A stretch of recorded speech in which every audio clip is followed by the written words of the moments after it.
Hello അസ്സലാമലൈക്കും. എല്ലാവർക്കും ജാറാസ് വ്ലോഗ്സിലേക്ക് സ്വാഗതം. ഇന്നത്തെ നമ്മുടെ റെസിപ്പി ഒരു അടിപൊളി പെപ്പർ ചിക്കൻ്റെ റെസിപ്പിയാണ്.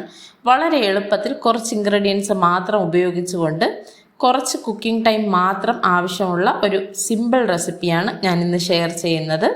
അപ്പോൾ എല്ലാവരും ഈ ഒരു വീഡിയോ ഫുള്ളായിട്ട് കണ്ടിട്ട് ഈ ഒരു റെസിപ്പി ഉറപ്പായിട്ടും ട്രൈ ചെയ്യുക. കുറച്ച് സമയമേ ഉള്ളൂ. വേഗം ഒരു കറി റെഡിയാക്കണമെന്നുണ്ടെങ്കിൽ നിങ്ങൾക്ക് വേറെ ഒന്നും നോക്കണ്ട, ഈ ഒരു റെസിപ്പി ഉറപ്പായിട്ടും ട്രൈ ചെയ്യാവുന്നതാണ്. എല്ലാവരും ഈ ഒരു റെസിപ്പി ഫുൾ വീഡിയോ കണ്ടിട്ട് ഒന്ന് ട്രൈ ചെയ്ത് നോക്കുക. വീഡിയോയ്ക്ക് ഇപ്പം തന്നെ ഒന്ന് ലൈക്ക് ചെയ്തേക്കുക. അപ്പോൾ നമുക്ക് എന്തൊക്കെയാണ് ഇൻഗ്രീഡിയൻസ് വേണ്ടതെന്ന് നോക്കാം. അപ്പോൾ ഇതിന് വേണ്ടിയിട്ട് ഒരു 250 ഗ്രാം ചിക്കൻ എടുത്തിട്ടുണ്ട്. അതുപോലെ തന്നെ ഒരു 3 സവാള, ഒരു 4 പച്ചമുളക്, ഒരു 2 ടേബിൾ സ്പൂൺ കുരുമുളക് പൊടി, 1/2 ടീസ്പൂൺ മഞ്ഞൾപ്പൊടി. ഇത്രയും മാത്രമാണ് നമുക്ക് വേണ്ടത്. സവാള നീളത്തിൽ അരിഞ്ഞു വെച്ചിട്ടുണ്ട്.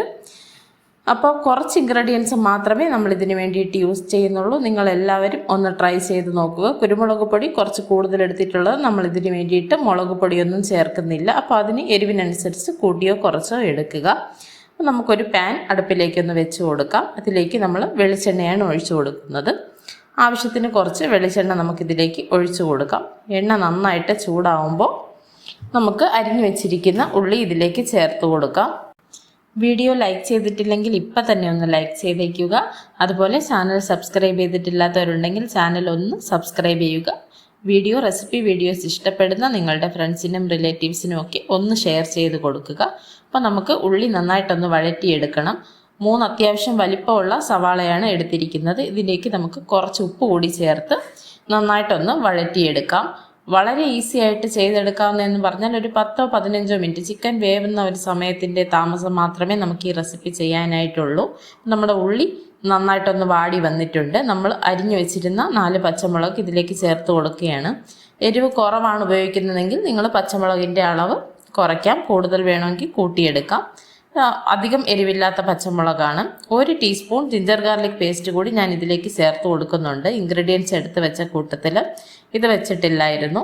1 ടീസ്പൂൺ ജിഞ്ചർ ഗാർലിക് പേസ്റ്റ് കൂടി ചേർത്ത് നമുക്കിതിനെ നന്നായിട്ടൊന്ന് അതിൻ്റെ പച്ചമണമൊക്കെ ഒന്ന് മാറുന്നത് വരെ നന്നായിട്ടൊന്ന് വഴറ്റി കൊടുക്കാം. അപ്പോൾ നമ്മളുടെ ഉള്ളിയും ഇഞ്ചിയും വെളുത്തുള്ളിയും ഒക്കെ നന്നായിട്ടൊന്ന് വാടി വന്നിട്ടുണ്ട്. ഇനി നമുക്കിതിലേക്ക് നമ്മൾ എടുത്ത് വെച്ചിരിക്കുന്ന മഞ്ഞൾപ്പൊടിയും കുരുമുളക് പൊടിയും ചേർത്ത് കൊടുക്കാം.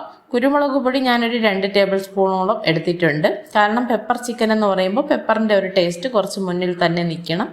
അതുകൊണ്ട് കുരുമുളക് വേണമെങ്കിൽ ഒരല്പം കുറയ്ക്കാം. എരിവ് കൂടുതൽ ആവശ്യമുള്ളവർക്ക് വേണമെങ്കിൽ ഇതിനും കൂടുതലായിട്ടും എടുക്കാം. അപ്പോൾ അതിൻ്റെ പച്ചമണമൊക്കെ ഒന്ന് മാറിക്കഴിഞ്ഞപ്പോൾ നമ്മൾ എടുത്ത് വെച്ചിരിക്കുന്ന chicken piece 250 gram chicken piece നമ്മളിതിലേക്ക് ചേർത്ത് കൊടുത്തിട്ടുണ്ട്. ചിക്കൻ ചെറിയ കഷണങ്ങളായിട്ട് മുറിച്ച് ചേർക്കാനായിട്ടൊന്ന് ശ്രദ്ധിക്കുക. ഈ ഒരു റെസിപ്പിക്ക് അങ്ങനെ ചേർക്കുന്നത് കുറച്ച് കൂടുതൽ ടേസ്റ്റി ആയിരിക്കും, ചെറിയ ചെറിയ പീസാവുമ്പോൾ. അപ്പോൾ നമ്മൾ ചിക്കൻ ഇതിലേക്ക് നന്നായിട്ടൊന്ന് മിക്സ് ചെയ്തെടുത്തു. ആവശ്യത്തിന് കുറച്ച് ഉപ്പും കൂടി ചേർത്ത് കൊടുക്കുന്നുണ്ട്. ഇനി ഇതിന് നമുക്ക് നന്നായിട്ടൊന്ന് മിക്സ് ചെയ്ത് കൊടുത്തതിന് ശേഷം ഞാനിതൊരു സെമി തിക്കായിട്ടുള്ളൊരു ഗ്രേവിയുടെ ഒരു രീതിയിലാണ് ഉണ്ടാക്കുന്നത്, റോസ്റ്റ് ആയിട്ടല്ല. അപ്പോൾ അതിന് വേണ്ടിയിട്ട് ഞാൻ കുറച്ച് വെള്ളം കൂടി ഇതിലേക്ക് ചേർത്ത് കൊടുക്കുന്നുണ്ട്.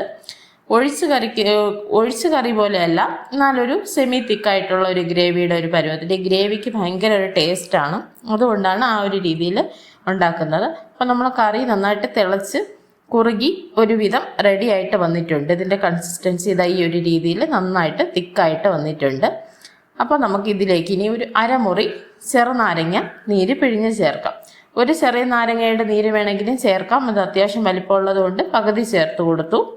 അതും കൂടി ചേർത്ത് നന്നായിട്ടൊന്ന് തിളയ്ക്കുമ്പോൾ ആവശ്യത്തിന് കുറച്ച് മല്ലിയിലയും കൂടെ തൂക്കിക്കൊടുത്താൽ നമ്മുടെ കറി ഇവിടെ റെഡിയായി. ഇത്ര ഈസി ആയിട്ട് കുറച്ച് ഇൻഗ്രീഡിയൻസ് മാത്രം യൂസ് ചെയ്ത് വളരെ സിമ്പിളായിട്ട് ഉണ്ടാക്കാൻ പറ്റുന്ന ഈ ഒരു റെസിപ്പി നിങ്ങളെല്ലാവരും ഉറപ്പായിട്ടും ഒന്ന് ട്രൈ ചെയ്ത് നോക്കുക. ചപ്പാത്തിക്കും പൊറോട്ടയ്ക്കും അതുപോലെ നമ്മൾ ഉണ്ടാക്കുന്ന എന്തൊരു ഇതിൻ്റെ കൂടെ ആണെങ്കിലും കഴിക്കാൻ വളരെ ടേസ്റ്റി ആയിട്ടുള്ള ഒരു റെസിപ്പിയാണ്. ഉറപ്പായിട്ടും ട്രൈ ചെയ്ത് നോക്കുക. ഞാൻ ഇന്നിതിപ്പം ചപ്പാത്തിയുടെ കൂടെയാണ് സെർവ് ചെയ്ത് വെച്ചിരിക്കുന്നത്.